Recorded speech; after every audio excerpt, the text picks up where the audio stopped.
আসসালামু আলাইকুম। আজকে আপনাদেরকে আমি কাঁচা আমের আইসক্রিম বানিয়ে দেখাবো। এখন কাঁচা আমের সিজন।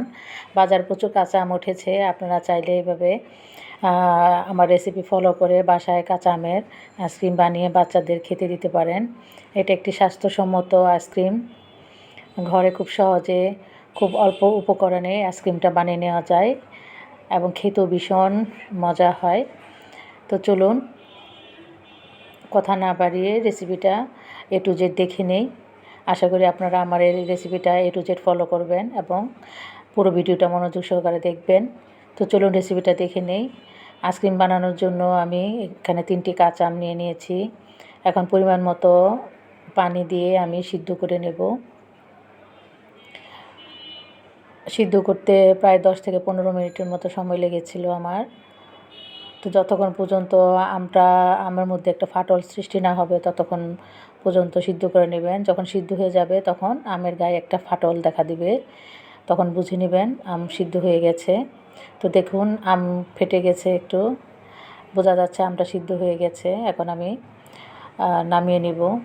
নামিয়ে একটা প্লেটে রেখে আমি ঠান্ডা করে নেব।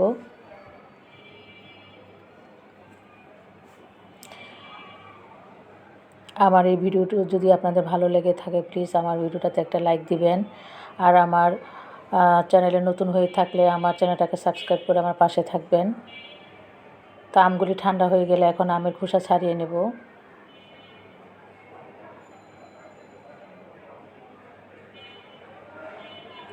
আমার রেসিপিটা ভালো লাগলে আজকের রেসিপিটা আপনারা অবশ্যই একটা সুন্দর কমেন্টস করবেন।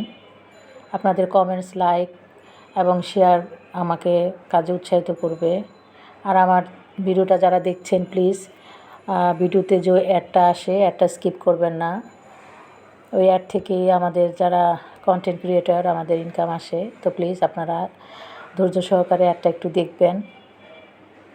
তো আমগুলি ঠান্ডা হয়ে গেছে। এখন আমি খোসা ছাড়িয়ে আমের পাল্পগুলিকে আলাদা করে নিচ্ছি আর বিচিটাকে ফেলে দিচ্ছি। আমগুলি পাল্প আলাদা করে নিয়েছি। এখন আমি একটি ব্লেন্ডারে জারে আমের পাল্পগুলি দিয়ে দিচ্ছি।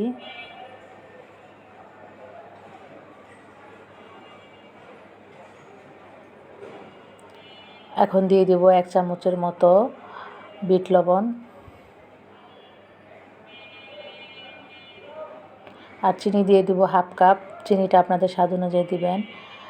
আমের মধ্যে টক থাকে, টকের স্বাদটা বুঝে তারপর আপনার চিনিটা দিবেন। এখন দিয়ে দিচ্ছি 1 কাপের মতো ধনিয়া পাতা।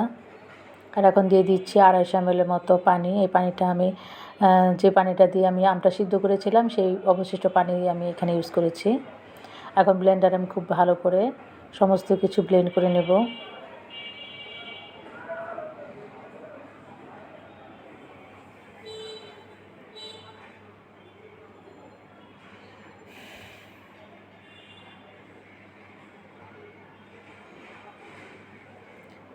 দু 3 মিনিট আমি সমস্ত কিছুকে ব্লেন্ড করে নিয়েছি। এখন আপনাকে দেখিয়ে দিচ্ছি কতটা স্মুথ হয়েছে। ঠিক এরকম হয়েছে, ঘন হয়নি আবার পাতলাও হয়নি, এরকম একটা মিশ্রণ তৈরি করে নিয়েছি আমি। এখন আমি একটা আইসক্রিমের মোল্ড নিয়ে নিয়েছি। আপনারা যে কোনো সাইজের আইসক্রিম মোল্ড নিতে পারেন।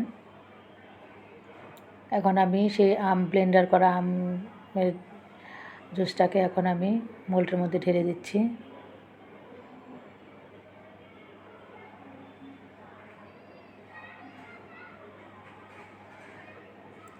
একে একে আমি সবগুলি মোল্ডে আমি আইসক্রিমের মিশ্রণটা ঢেলে দিলাম, কাঁচা আমের মিশ্রণটা।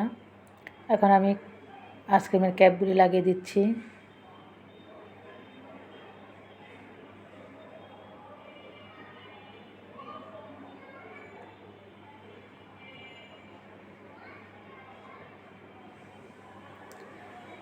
ক্যাপগুলি লাগিয়ে আমি ডিপ ফ্রিজে আমি এখানে 12 থেকে 14 ঘন্টা আমি রেখে দিব। 12-14 ঘন্টা পরে ফিরে এলাম। দেখুন আইসক্রিমটা কত সুন্দর করে জমেছে, দেখতে পাচ্ছেন। আইসক্রিমটা দেখতে যতটা সুন্দর হয়েছিল খেতে অনেক মজা হয়েছিল। তো আমি এখানে কোনো রকম কালার ইউজ করিনি, ফুড কালার ব্যবহার করিনি। আপনারা চাইলে এখানে গ্রিন রঙের ফুড কালারটা ব্যবহার করতে পারেন, তাহলে দেখতে কালারটা একটু সবুজ সবুজ হবে। তো আমি ধনিয়া পাতা দিয়েছি, তো কালারটা এরকম হালকা সবুজ হয়েছে। তো আশা করি আমার এই আইসক্রিম রেসিপিটা আপনাদের ভালো লেগেছে। অবশ্যই বাসায় ট্রাই করে আমাকে জানাবেন কেমন হয়েছিল আমার এই রেসিপিটা, কাঁচা আমের আইসক্রিমটা। তো সবাই ভালো থাকেন, সুস্থ থাকেন। আল্লাহ হাফেজ।